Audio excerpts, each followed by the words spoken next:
Welcome, everybody. This is Sharon Cook, and we're doing part A of our Tinsel and Tangle ELF class. This is our class right here, which we started when I forgot to record the first part of it when we were working on it. And so we have a part B that is the bulk of the class.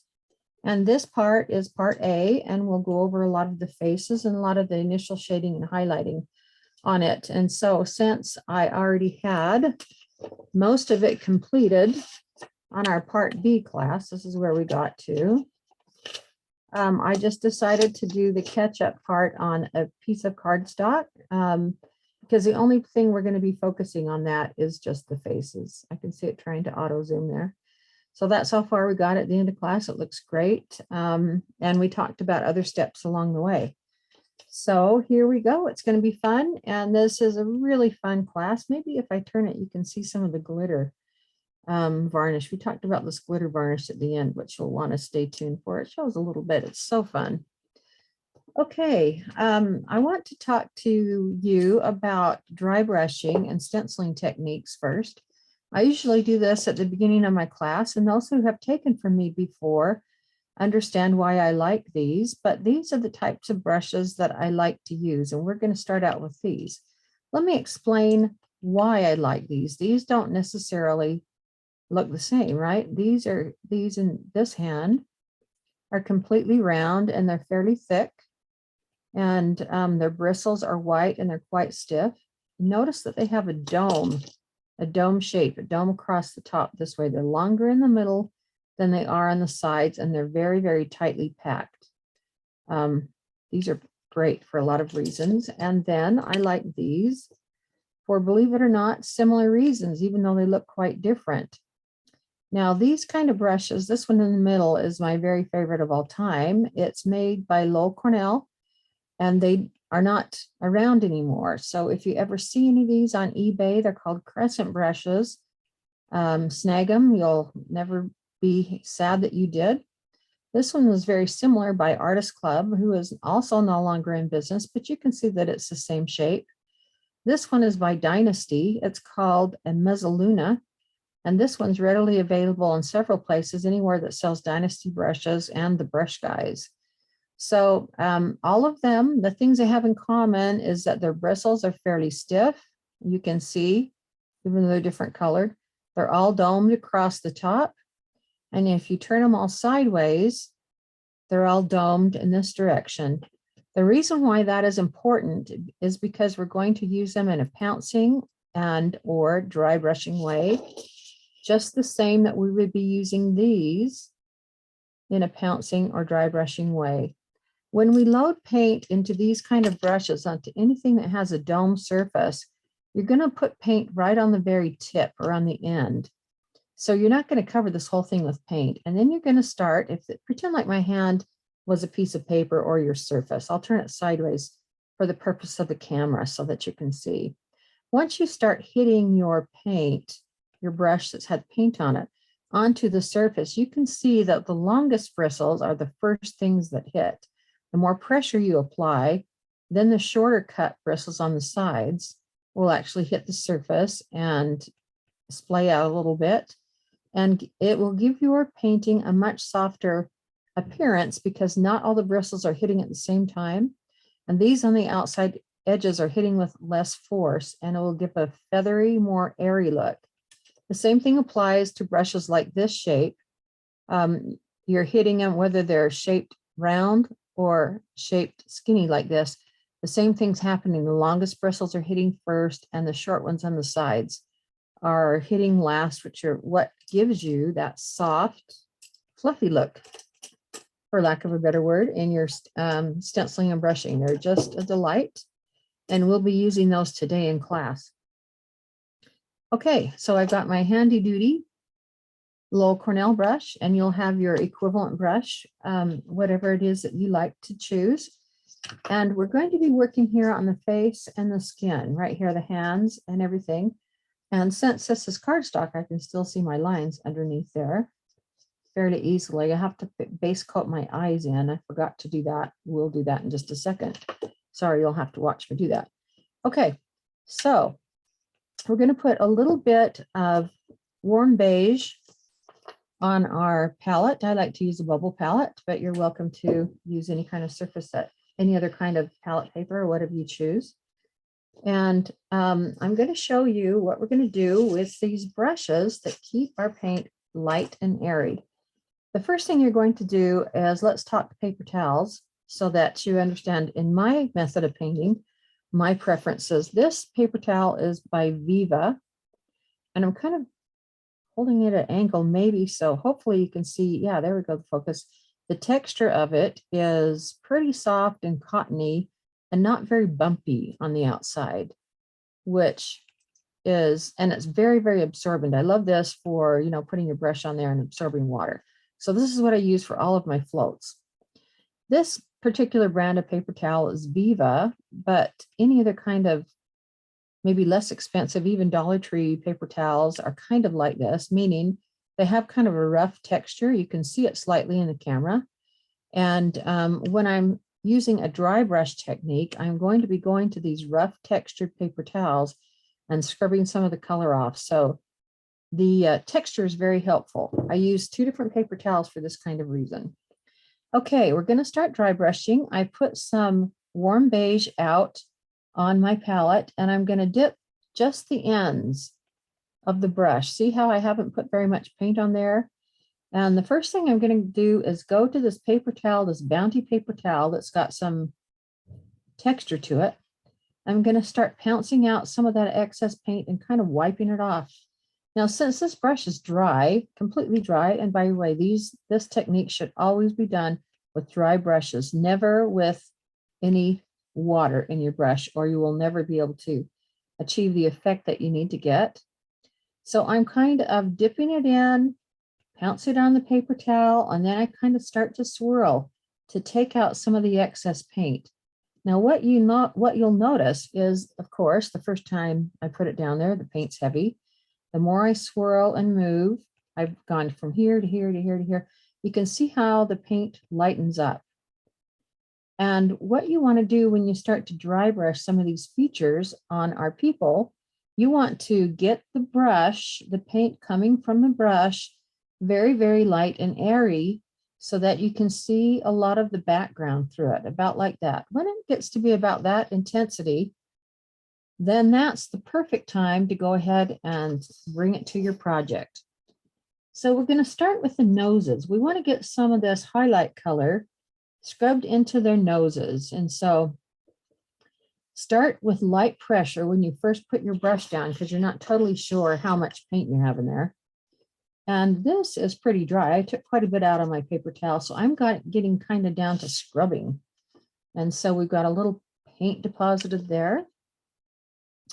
And I've almost actually scrubbed it right off, scrubbed a little too hard. It's different painting on paper than it is on wood. So I might have to lighten up my texture a lot. I'm used to kind of beating the stuff up. Okay, so there you have some color right on her nose. Now I'm going to kind of take this brush and scuff across the top of her nose. Since it is kind of skinny and narrow, you've got that opportunity to do that. Again, I scuffed off some of that nose paint because it wasn't quite 100% dry. Here we go. I better move to a different area and let that dry a little bit before I go back and play with that. Okay, now I've loaded the brush and the paint enough times that I'm starting to get a good size buildup, and so it's a little bit easier to deposit. But I don't have any big blobs being left out because every time I'm wiping it dry in a paper towel. So you've done their noses, and we're going to quickly run through all the places where we're going to give them some highlight. We're going to give her a milk mustache. I don't know if any of you remember when you were little, but when I was a kid, there was some kind of commercial, probably by the Dairy Farmers of Utah. I don't know who it was made by, Dairy Farmers of America, possibly, where it showed kids drinking milk, and then they'd, come up for air and they'd have this big white milk mustache. So that's my favorite term. We're going to give them a milk mustache. We're also going to go down here and tuck in a little color around their chin. A little bit of highlight because the chins actually stick out a little bit further than some of the other parts on your face, and they catch the light a little bit. She's got a hole in her nose where I scraped off some of her highlight. I did put a little bit more in there. Okay, and then Now don't worry, it doesn't look too bright yet. I mean, it kind of does on camera, but in real life, it doesn't really look too bright, but we are going to take care of that. So some of the other, we've got a lot of layers to go. So some of the other areas that need a little bit of highlighting are right here on their temples. Just scrub a gentle circle on either side of their temples, kind of feather it out if you can. I haven't painted her hair yet. On your base painted piece, you'll have yellow hair painted there or kind of a brown. We're going to make his hair kind of a orangey brown. He's a redhead. You'll learn that later on in the videos. And then we're going to move on to the fingers. So we're going to turn our board like that, pretend like you're working on a board, because you are, and not me. I'm just working on paper. And we're going to dry brush right around the top areas of all those fingers. Okay. We're just going to scrub some in, and you can already see, although it's subtle, some of the definition between those fingers. If you can get any on that thumb, go for it. It's kind of a small area. I really get that it is hard. So don't worry too much about it, because we're going to follow up all this with a float. And we'll be able to emphasize anything that we want to with additional color. Okay, so here we go. Tops of our fingers. Scrubbing it in. So I wanted to make sure I'm recording. Okay, and getting that color in there. All right, the parts that we've talked about. The tops of the noses, the sides of the temples, the milk mustache, their chins, the tops of each of their fingers. And there's one more little spot on her. He doesn't have enough of a neck to put in any highlight, but she has a little bit of a neck that shows. So we'll tuck just a little bit of scuffed in color in there for her. Okay, there's the start. It's not very bright, but it's a start. We don't need bright at this point. Okay, now we're going to add just a little dot of light buttermilk and just put it right next to your warm beige on your palette. Let me see if I can show you that. There you go. I often like to double load my paint and have paint side by side like that. I do that quite a bit. I need to move my water basin a little closer. So hold on just a moment. All right, so we've still got this brush that's loaded with this warm beige. I'm going to put a little bit more in there, but I'm also going to add some light buttermilk to it. And I'm going to bring this to my paper towel and swirl that around. Now look at the difference between the two colors. It's still got the tone of this warm beige, because obviously there's a lot in the brush, but we've added a little bit of light buttermilk to it now. So now we're going to highlight or brighten some of our other dry brushing that we've done. And we're going to go to the top part of the nose. We don't have to work all the way down to the middle like we did with the other one. Let's give them a little bit more of a milk mustache. Now this is going to look kind of ridiculous for a minute. And you'll think, why on earth are we doing that? But by the time we get all the other colors in here, we're going to have bright reds, bright yellows, we're going to have blacks. All of these colors that look kind of bright right now and intense are just going to kind of fade into the background. So don't worry about it. Get a little bit there on her neck, like we talked about, and do a little bit more, pretty soft, on the sides of the head by the temples, just like that. Just like that, so that you get a little more color in there. Okay, so now they're kind of bright. They're starting to pop a little bit. You're getting to see, I think, his chin looking up at the camera needs a little more light. Time to load in a little more paint. Let me see what I can get here. Every time I load and every time I brush off onto our bounty paper towel, the first time I go to apply it, I use a really light pressure because I want to make sure I can control the value and that I know how much paint is actually in my brush. Okay, here we go again. Where we were at before, we are brightening the highlights in our hands. Just like that. And it's really quite fun.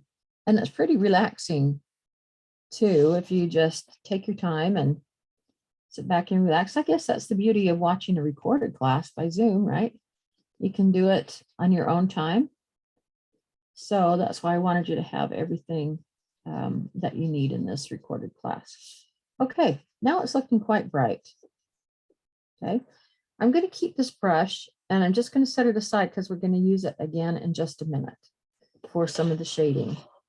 Okay, but before we move on to shading with that, we're going to float some highlights with these two colors onto our face so that we can kind of define the area that we have just highlighted.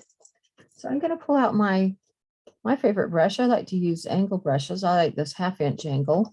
I know many of you have those that you love to float with. So float with what you like. I should also mention that I like to float with a dry brush. Sorry, a wet palette is what I meant to say. And if you don't know what that is, let me explain the virtues. So this is a container that holds a sponge in it. This is pretty wet. I just refilled it with water a couple days ago. And this is a couple of pages of paper that's not actually type paper. It's paper that's made to go into wet palettes. And I think it's got some polyester or something in the core, and it lasts a long time, but it's made to use in this kind of application. And to, there's all kinds of instructions to prep your wet palette, soak the paper, obviously get the pad wet. And then this is wet on top of it. And the sponge underneath keeps this surface damp, but not soft. The advantage of that when you're doing a float is, for me, and you'd have to get used to the water control, it makes a much softer, more gradual float. That's kind of too light of a color to see, especially since it stains. So you can wash these off. Just take a little scrubber or a little cloth and wash them off and reuse these over and over. They do stain. You can see that they stain, but the stains don't pick up and transfer in your design. So just a little tip there. Or you can start out fresh with a whole new clean white piece if you want to. It's totally up to you. I personally use them over and over and over again until they're worn out.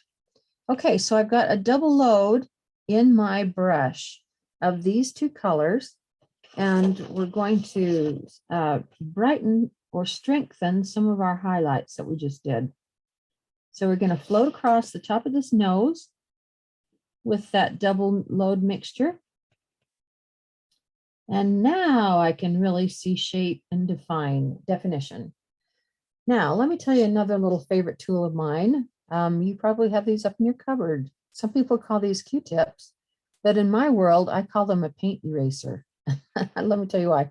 So I take the end of one of these cotton swabs, and by the way, the less expensive Q-tips, the better. You don't want a lot of fluff on them for this. And I dip it in the water. I've just dipped it in my brush basin and roll it across my paper towel. And now you have a damp and not soggy cotton tool that you can pick up wet paint with. If you have an area that maybe looks too harsh, you just clean off the tails or the ends of that with that little paint eraser, or you painted onto an area that you didn't mean to. Your brush went crazy and didn't control what your mind set it to do. It had a mind of its own. Clean it up with your own little paint eraser.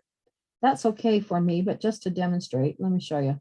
So you could lift that off. We'll have to put it back on, but there's the beauty there. So keep those Q-tips handy. You'll use them over and over again once you get some in your stash. Okay, we're going to cross the nose. We're going to go across that crazy looking milk mustache and brighten that up again and just make them look like a little bit wholesome milk drinkers there.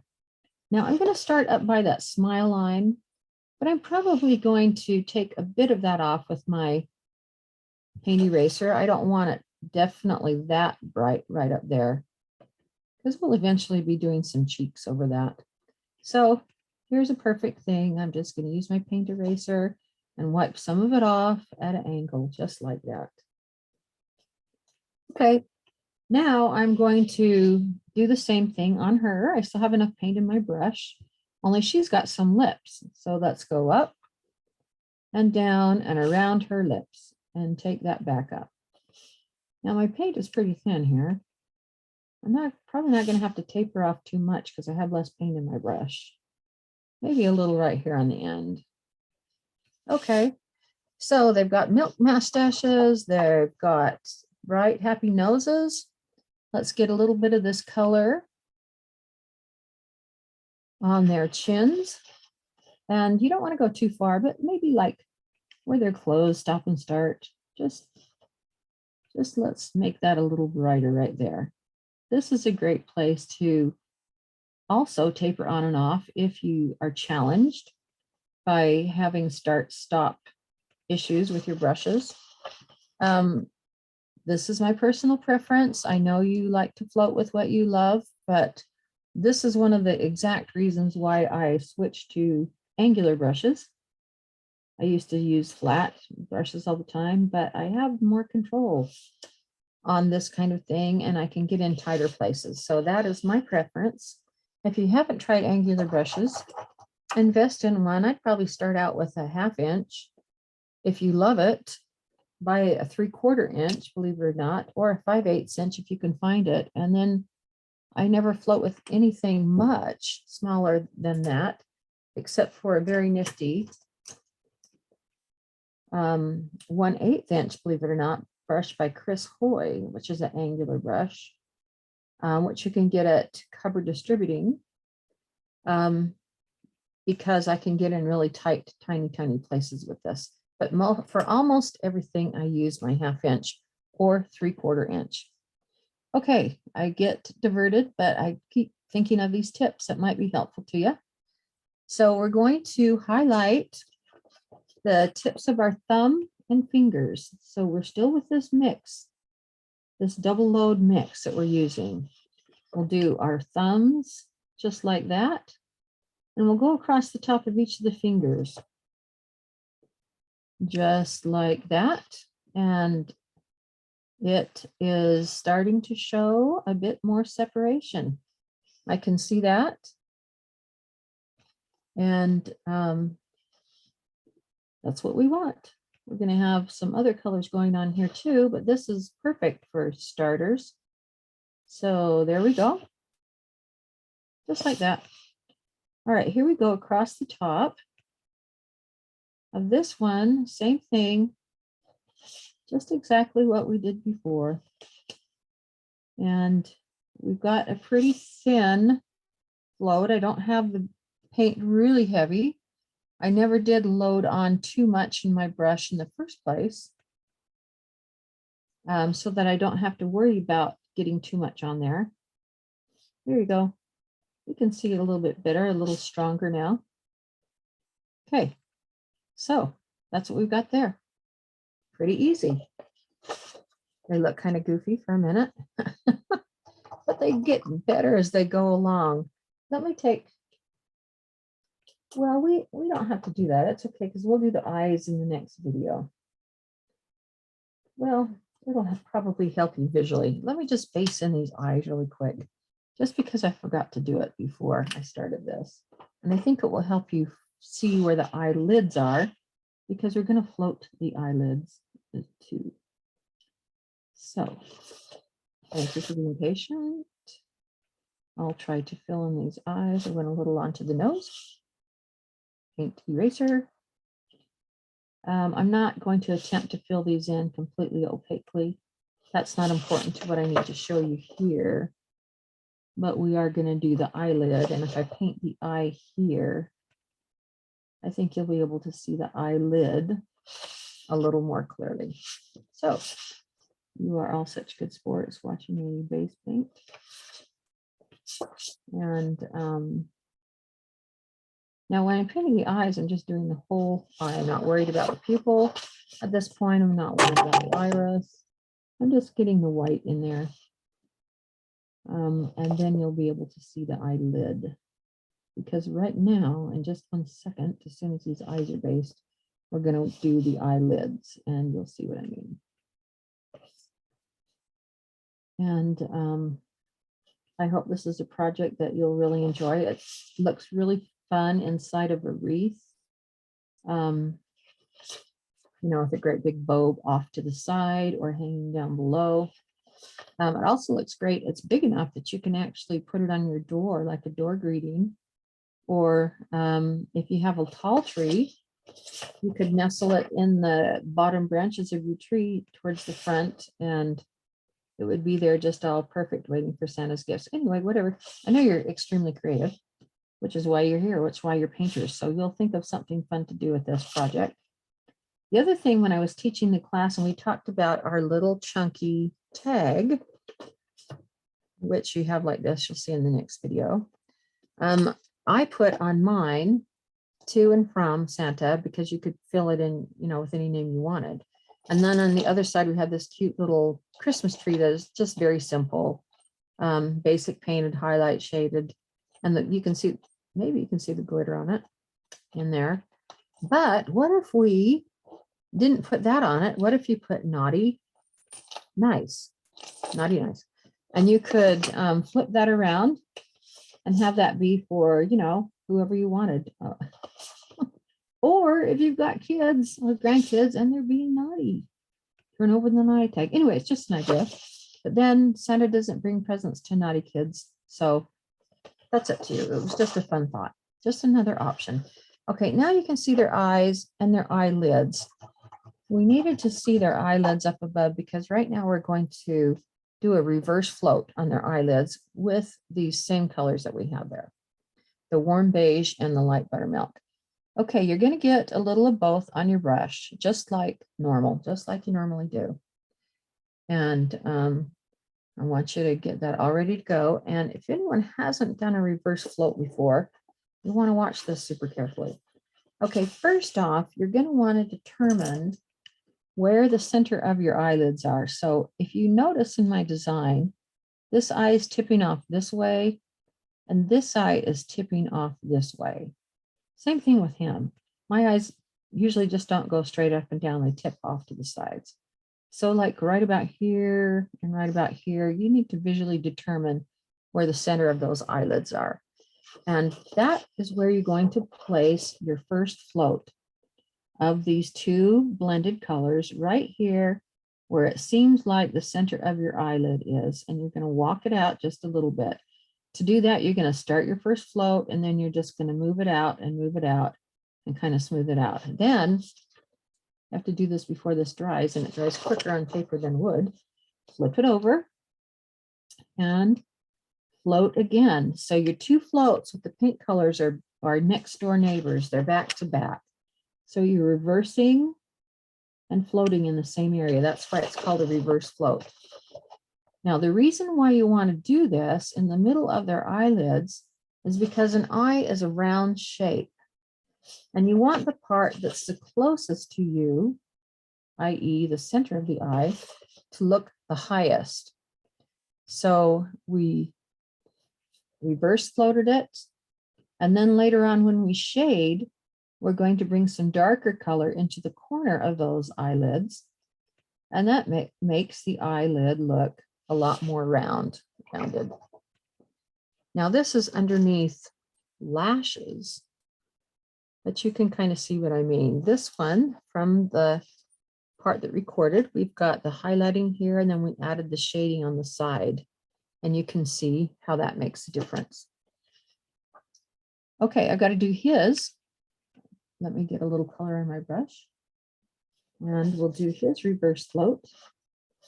Now I'm looking at his eyes. His are a little different shape than hers. And the center of the area of his eye is about going to be like that. Walk it out and kind of smooth it out. Now sometimes with the reverse float, depends how much water is in your brush. Sometimes you'll end up with a little excess, and then you just mop it up with your little not toothpick, your little Q-tip. My brush right now has a little more water in it than what I usually like, so that's the reason for my needing to use this little mini mop. Let me take out just a touch of water, and I like that better. Let me touch that up. Okay, we've got some color there, and we're going to leave it like that. Now, if this dries, it does dry lighter. and you want to go a second round, I feel like this needs to be a little more intense. Go ahead and do it again. It's okay. Just be consistent, just so that both eyes look the same. So just because I had a little more water in my brush than I'd like, it didn't come off quite as dark as I would generally like. So I am going to just give that another touch, get that in there solidly. So I'm floating wet over wet, and it doesn't always stay too well. Anyway, you decide. You'll be able to tell if you like the intensity, if you hold up your piece and move it far away from you, or you take a photo of it and you look at it in a photo. You can always tell your mistakes if you look at it from a distance or look at it in a photo. All right, so there's the highlighting for our face. And even though their eyes are kind of spooky, we'll deal with the eyes in the next video. That's your highlighting for their face. So bravo, you've done well. Okay, the next step, we're going to start the shading. And this is where why I didn't have you wash out this brush yet, because we're going to use some of this brush for the shading. Okay, you're going to make a combination of dried clay, this kind of new brownish color, vintage pink, and peaches and cream. So in your bubble palette, if you're using that, go ahead and put, we don't need a ton of this, but probably maybe about the size of a nickel. You know, so think 50% dried clay, think 25% peaches and cream. And I realized that, you know, every mixture is going to be slightly different. No one's is going to be an exact match. That's okay. Now, last time when I stirred this up, I think I needed to add just a touch more dark clay to get the intensity of shade that I wanted, but let's just check this out before I do that. And you always end up with way more paint than what you ever think. Yeah, I'm right. I feel, and I probably put too much of the other. Hold it up against the skin that you have here. And if you can't see it enough, and I really can't see that enough, I think I just got a little top happy and added way too much of the other colors. Add a little more dried clay to it. And dried clay is a wonderful color in and of itself, but it just dries kind of dark. And so you have to be kind of careful with how you control how much of it you use, or use it in a very small area, or build up the color gradually. Any of those options are great. Okay. So here we have this mixture, and we're going to go back to this handy duty brush, which we did not wash out. And we're going to scrub in a little of this darker color. Now, we already have some lighter colors in this brush, remember, because it's still clean from before. And it just kind of makes a pretty blend. We put in this new darker color. It's mixing with some of those lighter colors. And it looks pretty good. I'm just going to put a little more in here. You can see how dark that is. And that dried clay is lightened up with some other colors even. Okay, you want to make sure you can see some white underneath, all right, before you start to apply. So just like we went around the top of the nose with the highlights, we're going to do it around the bottom of the nose with this dried clay mixture. We're going to scrub some color in there. That doesn't show up too much. I'm going to get a little more on my brush. And I am going to make sure that it's not going to be too streaky.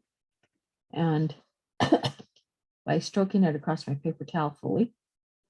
And I'm going to get some color in the bottom of that nose. And I'm not afraid to kind of scrub back and forth. You can kind of bring it up to the middle if you want. And just kind of smooth that out a little bit. Okay, just like we did the milk mustache above, we're going to do underneath. Scrub underneath that mouth. This whole mixture just needs a little more to show up. It's just not showing up to my liking, but it's okay because we're going to float and we can correct that.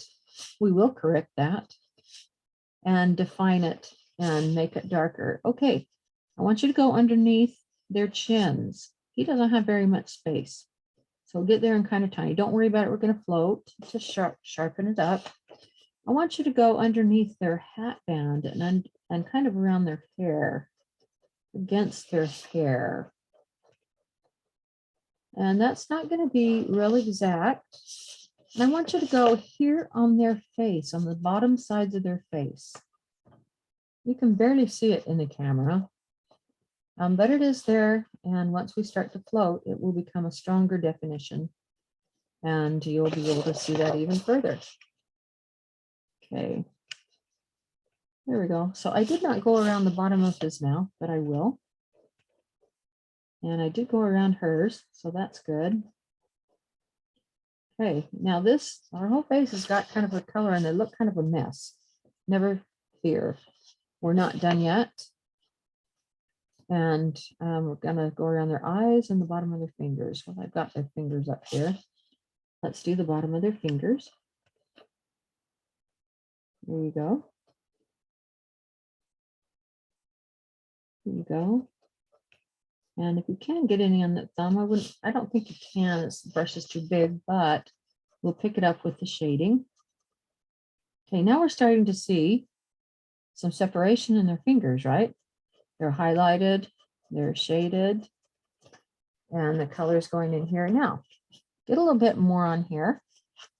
And this may look goofy to you, but it will look good in the long run. And I want you to, as thin as you can, meaning not press down too hard, kind of dry brush around their entire eye. Make sure you go around the eyelid, all the way up and around. And it's not going to show up really tremendously, but it will certainly be defined when we float. So what this does, what dry brushing does beneath the float, if the dry brushing is done softly enough, is it can make the float appear to really be diffused and really soft. If any of you are challenged with floating out there, I know that for those that were there in the earlier class today, the class that is now going to be part B, they're very experienced floaters. So I don't know that they, really had that challenge, but think back to the time when you were starting to learn how hard it seemed to get a perfect float every time. When I was in my younger days, I would paint a few things to sell, paint in mass, and this is how I got to be very good and got my things to look so soft, as I would generally stipple and or dry brush beneath my floating before I put them on. Okay, they look kind of scary, don't they? They look a little spooky, but that's the starting for our shading. We forgot to go around her hair. So just go next to it. Don't worry about it too much. We'll be filling it in with the floating, which kind of picks up in our next video. She has a little bit of area down here at the bottom of her neck, if you want to fill that in too. You are going to cover up some of the highlight there because it's a small space, but don't worry about it.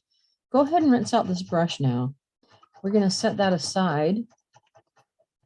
And we are going to pick up an angular brush and start floating again.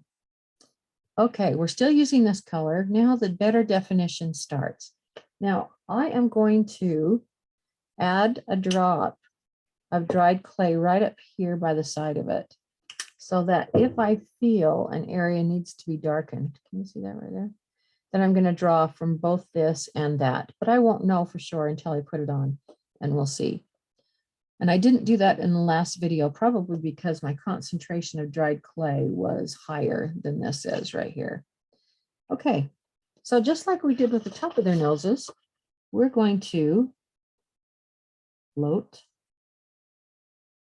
the bottom of their noses, and it really smooths out. I am going to add one tiny connection of dark dried clay, and I do like that a little bit better. It darkens it. So add some to your mixture if you feel like you'd need to. I'm going to kind of double load. I'm liking the look of that better. Okay, here goes her nose.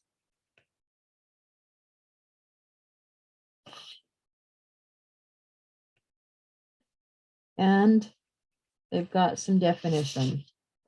Okay, oh, it's kind of glary. Let me see if I can, there you go. Now it's not.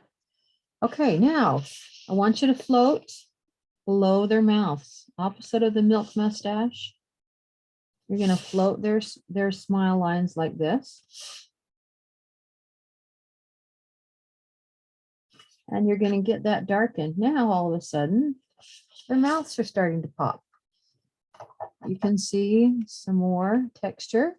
Now, it looks a lot different from our finished people, but don't fear, we'll be adding layers of color as we go on. And one thing that I mentioned to the other group, which you'll hear if you listen to all the video all the way through, is that something that looks really dark at this stage that kind of makes you go, ooh, or kind of takes your breath away, becomes a different issue once you get the rest of the colors on. Your eyes are always drawn to the colors that are the brightest and or the darkest. So when you consider that we're going to be putting on here bright reds, bright blues, greens, blacks, yellows, all those other things are just going to kind of pale back in comparison and be put back in their place. In fact, later on as we go and we get the other colors on there, the reds and so forth, we realize that the colors that we have on our face aren't actually strong enough, and we actually end up adding more color. But that's the advantage of taking a step back and looking, sometimes waking up the next morning before you varnish and having a second look at it, and just giving yourself some distance and time to think it over and kind of evaluate. And floating on their necks below their chins, as you can see, I'm going to float the bottoms of their fingers, just like you might have suspected that I was going to do, where we floated over that, and also a little bit at the bottom of their thumb. There we go. And you know, I forgot to do the ears. I truly apologize. I will talk about the ears here in just a minute. I forgot they had ears when I was doing this. Okay. Let me finish this hands and then I'll talk about the ears. And we'll go ahead and move on.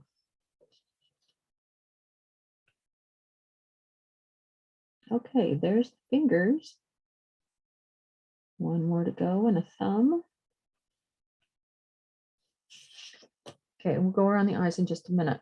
Okay, so the ears, I forgot.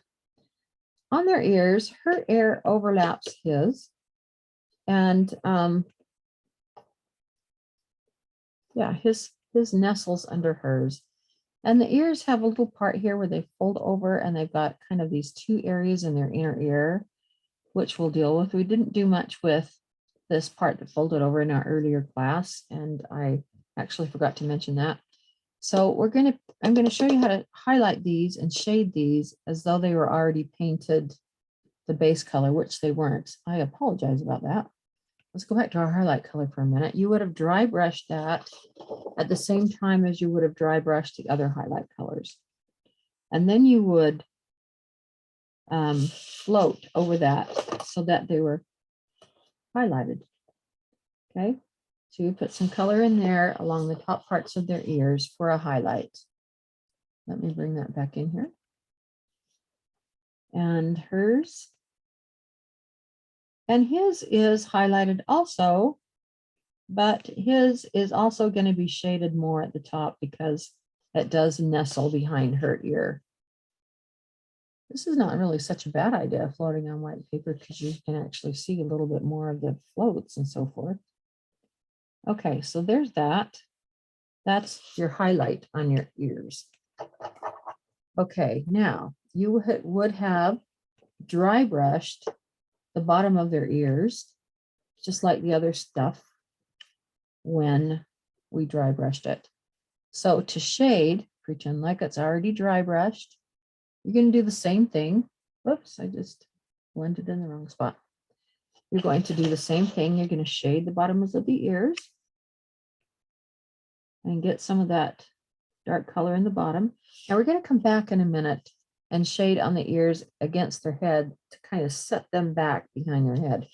But we'll do that in a minute when it dries. For right now, we're just going to catch the bottom of their ears with a little bit of shading, realizing that you will already have dry brush there. So it's going to look a little different than this does on this white cardstock paper. Let me get a little more paint in my brush.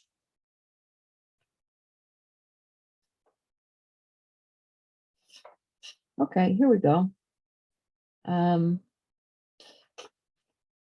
Bottom and the bottom over here.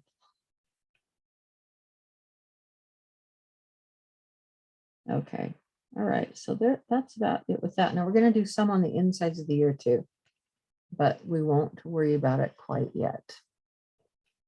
Okay, so we're going to go on the ears where it comes out from behind, where they, not yet, where they come out from behind the head.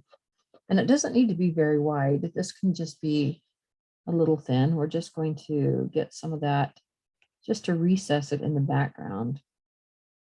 Just to set it back in like that. Okay. I have to keep flipping these around. I hope it's not making you dizzy. We will float along this here. And I get a little more paint in my brush. Get a little more color. And we'll come back and do his ear where he tucks under hers in just a minute.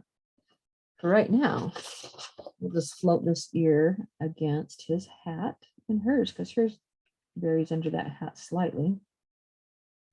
And we'll come around here, his hair, see where it touches his hair, like that. And pull it down around like that. And on this ear. Right there, we got some hair. We'll tuck in there. And go up here to the top of the hat. Okay, now, if that were the same flesh tone color,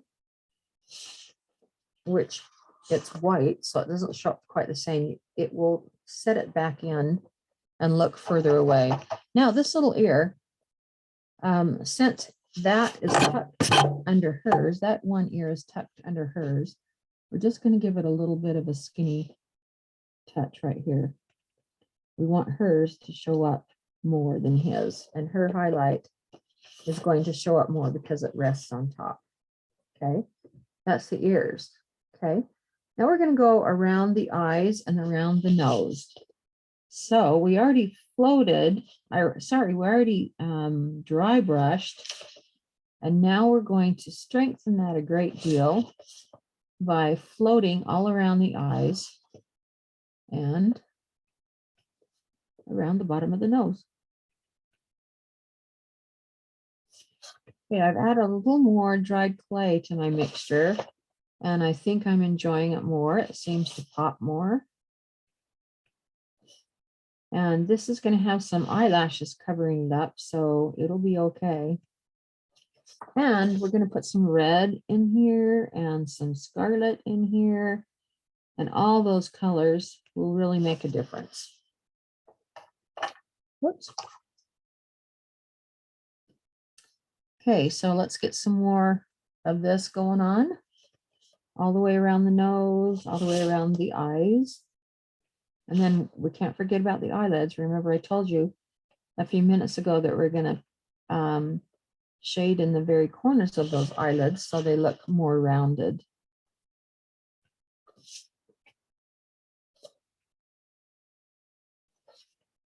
Here we go, all the way around that eyelid. Okay, let's do the same to her. Let's set her eyes into her head by floating around them. And we'll start down here. And we'll pull it on up here around. All the way down here.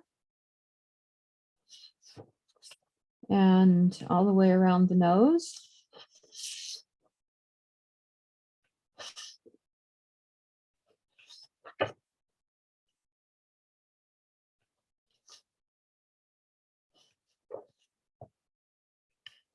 And up around the eye again.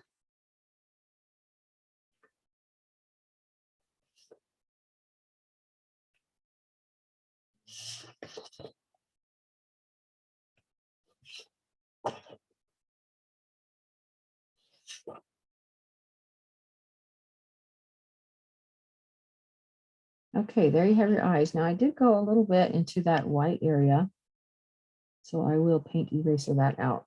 Okay, So now look at the difference. We've got this darkness going on. It's setting their eyes back into their head, but now their eyelids here don't look quite right. So get a tiny bit of dried clay. I'm going to just use straight dried clay this time instead of the mixture. And I'm going to take this angular brush and I'm just going to tug right down there in the very corners of those eyelids and get that area right down there as dark as it can go. Just tuck a little in there and get it really dark.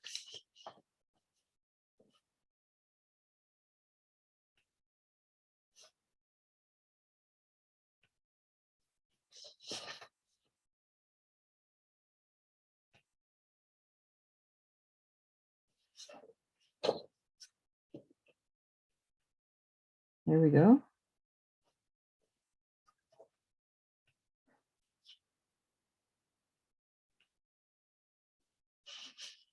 And this eyelids kind of come down on the side. Is that kind of heavy eyelids? That's how I am. I have those heavy hangover eyelids. So that's why I thought it'd be fun to kind of do a guy like that. Okay, almost put that on the wire.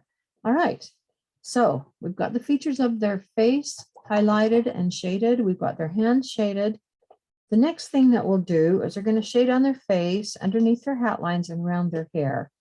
And this is where the recording on part B picks up, but I'll do it on here just to make sure you get it either way. Oh, I forgot to float on their necks. Float on their necks, underneath their chins. Let's get that better defined, and then it makes the chin pop, that darker color. You can see that so much more. See, now you can see that chin. Now he doesn't have much space down here. We've already said that. But that's okay. You can put a little bit of darker color in. And again, it does the same thing for his chin. She's got a little more area on her neckline. You could put a necklace in there. I said that last time. I didn't, but it would be cute if you decided to do that. Maybe a little heart or something. And go ahead and shade here at the bottom. And then kind of thinly right at the side. I mean, she is underneath all of her clothing. So that does recess behind. Okay, on him, let's start right here under the hat line. And we're just going to float around. We're going to float on the face wherever it touches his hair or his hat. So that we want that forehead setting back in behind the hair and the hat, which is the whole reason why we're using a darker color to set so that the eye visually sees it further away. Here we've gone around him on that side anyway. And oh, I didn't do too well on that brush. Let me fix that. Okay, and here we go on this side. Starting here, coming up and around.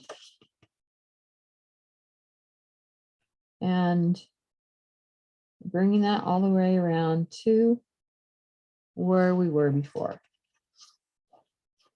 Okay, so her hair is fun, and hers is a little different. I wanted to show you, this is kind of where I started up on the other video, but I'll just do it here.